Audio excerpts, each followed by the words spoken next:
I've heard from some people that they still think that Saudi people like ride camels, and they are still thinking that Saudi people living in old houses, and like they just have a limited lifestyle. Classes or religion classes, when they talk about Islamic people, or when they show PowerPoint slides, they are just showing pictures or information from many years ago. So students will have an idea in their mind that this is how it is right now, and that's totally wrong. Like, it has changed a lot. We have lots of technology things, and our economics is so good. It's pretty hard at times, like when you walk in a classroom with everybody staring at you, but then they get used to you. They don't act differently, but they look at us like that we are not American, or we are not even from the west side. Like, they look at us that we are looking differently than there. At first, we had some struggles because of the hijab we wear, and adapting to a new culture, the language, different customs. But then you get used to it.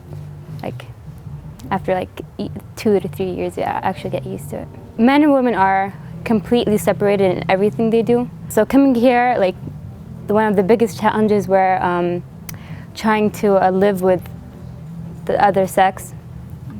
So it was it was hard. Like right now, when I speak to men, it's a lot more different when I speak to a woman, because I'm used to speaking to a woman. But when I'm speaking to a man, it's like I feel like a little bit different and awkward. Islamic religion just says that a woman just have to cover her face, not cover her face, cover her hair, and that's it. But some other people, they are more religious, so they want to cover their faces. So when they see an Arabic woman or in the streets walking, and she's covering her face, they will think that all of the Saudi women are like that, and that's wrong.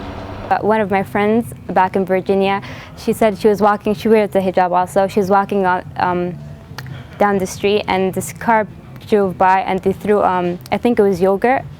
I think they said something about the hijab, and it was really mean. Back in Virginia, there are a lot more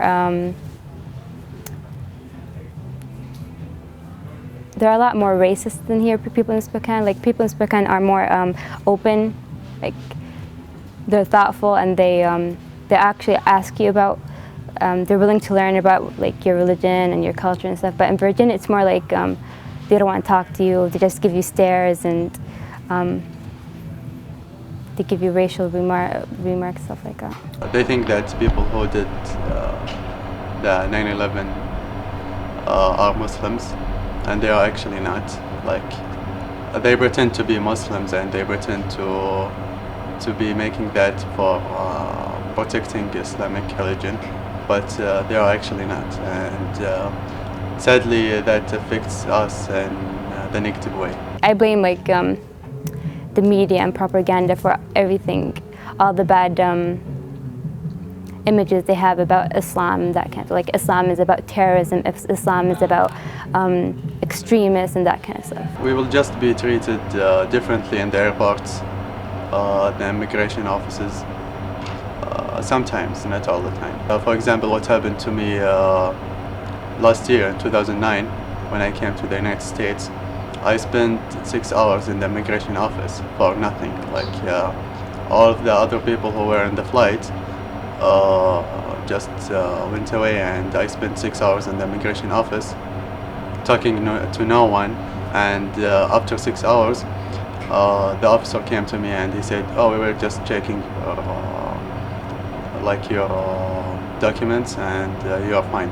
You're good to go." For 6 hours, and I was just waiting in the office, doing nothing. I let them know that being a Muslim is not something weird or something dangerous, because Muslim as itself means peace, and I don't think that a good Muslim will be going to the violent side, as other groups are doing right now, and they are doing like a bad image about us. Our Prophet Muhammad, who told us not to be racist and to accept anybody, whatever his origin is, whatever he came from. So it's just something that is still in our faith.